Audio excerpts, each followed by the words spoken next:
오늘의 말씀 사사기 16장 23절에서 31절 말씀입니다. 블레셋 사람의 방백들이 이르되 우리의 신이 우리 원수 삼손을 우리 손에 넘겨주었다 하고 다 모여 그들의 신 다곤에게 큰 제사를 드리고 즐거워하고 백성들도 삼손을 보았으므로 이르되 우리의 땅을 망쳐놓고 우리의 많은 사람을 죽인 원수를 우리의 신이 우리 손에 넘겨주었다 하고 자기들의 신을 찬양하며 그들의 마음이 즐거울 때에 이르되 삼손을 불러다가 우리를 위하여 제주를 부리게 하자 하고 옥에서 삼손을 불러내매 삼손이 그들을 위하여 제주를 부리니라. 그들이 삼손을 두 기둥 사이에 세웠더니 삼손이 자기 손을 붙든 소년에게 이르되 나에게 이 집을 버틴 기둥을 찾아 그것을 의지하게 하라. 그 집에는 남녀가 가득하니 블레셋 모든 방백들도 거기에 있고 지붕에 있는 남녀도 3,000명가량이라. 다 삼손이 제주 부리는 것을 보더라. 삼손이 여호와께 부르짖어 이르되 주 여호와여 구하옵나니 나를 생각하옵소서.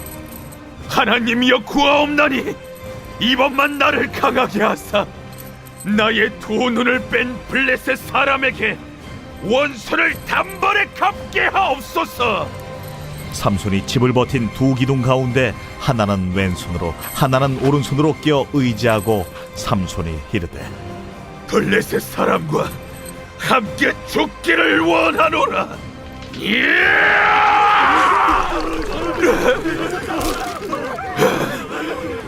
하고 힘을 다하여 몸을 굽히니 그 집이 곧 무너져 그 안에 있는 모든 방백들과 온 백성에게 덮이니 삼손이 죽을 때에 죽인 자가 살았을 때에 죽인 자보다 더욱 많았더라. 그의 형제와 아버지의 온 집이 다 내려가서 그의 시체를 가지고 올라가서 소라와 에스다올 사이 그의 아버지 마노아의 장지에 장사하니라. 삼손이 이스라엘의 사사로 20년 동안 지냈더라. 2022년 새해가 밝았습니다. 지난 시간에도 우리가 사사기 말씀을 계속해서 묵상해 왔는데요. 새해가 되어서도 계속 이어서 이 말씀을 묵상하고 있습니다. 우리 새해에도 우리 모두 하나님의 말씀을 붙들고 매일매일 묵상하며 또 깨닫게 하여 주시는 대로 순종하며 살아가는 그런 복된 한 해가 되기를 간절히 소망합니다. 우리 지난번에도 말씀드렸듯이 민수기 6장에는 이 나실인의 규례가 나옵니다. 거기에서 이 나실인으로 살아가는 동안 그 규례를 실수로라도 어기게 되면 그때 속죄의 의미로 자신의 머리를 밀고 또 속죄 제물로 비둘기 2마리를 바치고 또 마지막으로 속건 제물로 1년 된 순양 1마리를 드려야 했습니다. 나실인으로서 정체성을 상실한 채 계속해서 그 규례를 어겨만 왔던 삼손, 그는 마땅히 이 민수기 6장에 나오는 이 나실인의 규례대로 정결 예식을 행해야 했습니다. 그러나 삼손은 이런 예식을 행하기는커녕 아무런 죄의식조차도 갖지 못하였지요. 스스로 하나님 앞에 나아가 참회하며 자신의 머리를 밀었어야 할 삼손, 스스로 행하지 않자 이제 남이 대신 강제로 그의 머리를 밀게 됩니다. 자신을 사랑한다고 착각했던 그 여인의 손에 의해서 그 머리가 밀리고 말았고 또 속죄 제물로 드려야 할 비둘기 2마리 대신에 자신의 2 눈이 뽑히고 말았습니다. 이제 남은 것은 속건 제물로 드릴 순양뿐입니다. 삼손은 블레셋인들에게 끌려가 갖은 수모를 겪어야 했습니다. 사사기 16장 27절 그 집에는 남녀가 가득하니 블레셋 모든 방백들도 거기 있고 지붕에 있는 남녀도 3,000명 가량이라. 다 삼손이 제주 부리는 것을 보더라. 그 수많은 사람들이 보는 앞에서 삼손은 수모를 겪습니다. 그동안 블레셋인들을 마음대로 쥐락펴락했던 삼손이 이제는 입장이 바뀌고 말았습니다. 블레셋인들의 즐거움을 위해서 그 앞에서 제주를 부리게 되었습니다. 어떻게 제주를 부렸는지 모르겠지만 아마도 앞을 볼 수 없다는 그런 것을 악용해서 삼손을 놀림감으로 만들었겠지요. 두 눈이 뽑혀 앞이 보이지 않으니 어찌된 상황인지 알 수조차 없습니다. 다만 여기저기에서 들려오는 비웃는 소리와 깔깔대는 웃음소리만 들었겠지요. 블레셋인으로부터 이스라엘을 구원하라는 고귀한 사명으로 그 태어날 때부터 특별한 은총을 입었었고, 또한 하나님께서 그에게 그 누구도 넘볼 수 없는 강력한 힘을 허락하여 주셨건만 블레셋으로부터 이스라엘을 구원하기는커녕 오히려 그들을 위해 유흥거리를 제공해주고 있으니 정말 수치 중에 수치였습니다.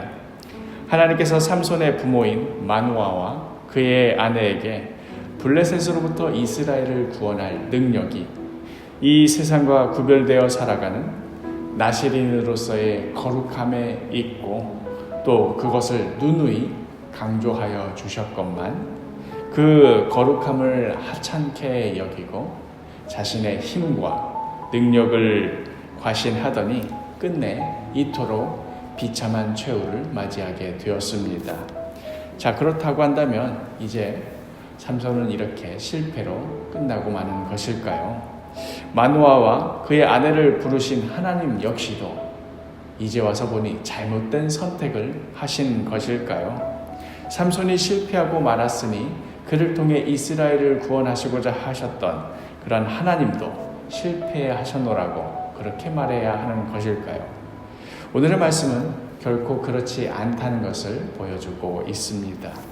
삼손의 일대기에서 여호와께 부르짖는 장면이 딱 2번 나온다고 했지요. 한 번은 나귀 턱뼈로 블레셋 사람 1000명을 쓰러뜨리고는 이 심한 갈증에 쓰러질 것 같을 때, 그때 하나님께 부르짖어서 엔하골에 부르짖는 자의 샘물이라는 그런 뜻의 그 기적을 경험했었습니다. 그리고 이제 2번째, 그의 일생의 2번째 여호와께 부르짖는 장면이 바로 오늘의 이 말씀입니다. 28절, 삼손이 여호와께 부르짖어 이르되 주 여호와여 구하옵나니 나를 생각하옵소서.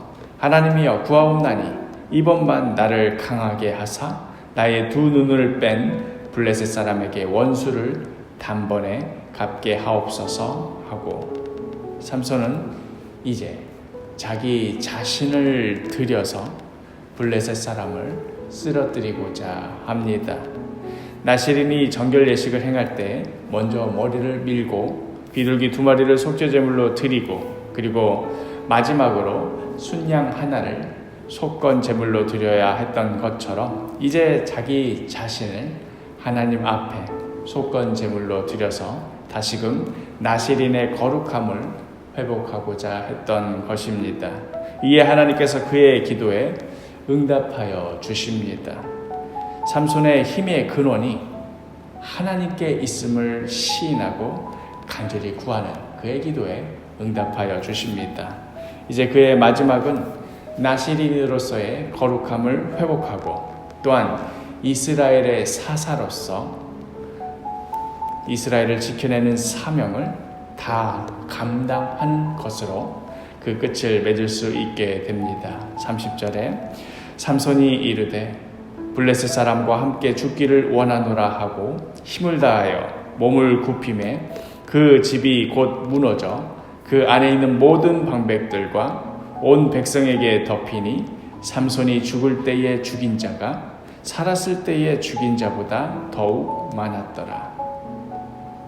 이제까지 삼손이 자신의 힘과 능력을 과신하여서 그것으로 무언가 해보려 했을 때에, 물론 그때에도 참으로 많은 일들을 행했습니다마는 그러나 그것과는 비교할 수 없을 정도로 진정한 이스라엘의 사사로서 마지막 힘을 다한 것으로 이제까지의 모든 업적들보다도 더 큰 일을 해내게 됩니다. 사랑하는 사도교회 식구 여러분, 삼손이 행한 모든 일들을 되돌아볼 때에 결국 가장 중요한 것은 그가 얼마나 능력이 출중하고 또 그 힘이 얼마나 강력한가 하는 것이라기보다는 그가 나시린으로서의 거룩함을 잘 지켜내고 이스라엘의 사사로서의 그 정체성을 분명히 하였는가, 자기 자신을 들여서라도 하나님께 받은 사명을 기꺼이 감당하였는가, 바로 여기에 있음을 우리가 보게 됩니다. 2022년 새해가 밝아왔습니다. 새해에는 하나님의 자녀로서의 거룩함을 잘 지켜내며 또 하나님의 자녀로서의 정체성을 분명히 하고 각자 불러주신 그 자리에서 맡겨진 그 사명을 잘 감당해내는 그러한 복된 2022년 한 해가 되시기를 간절히 축복합니다.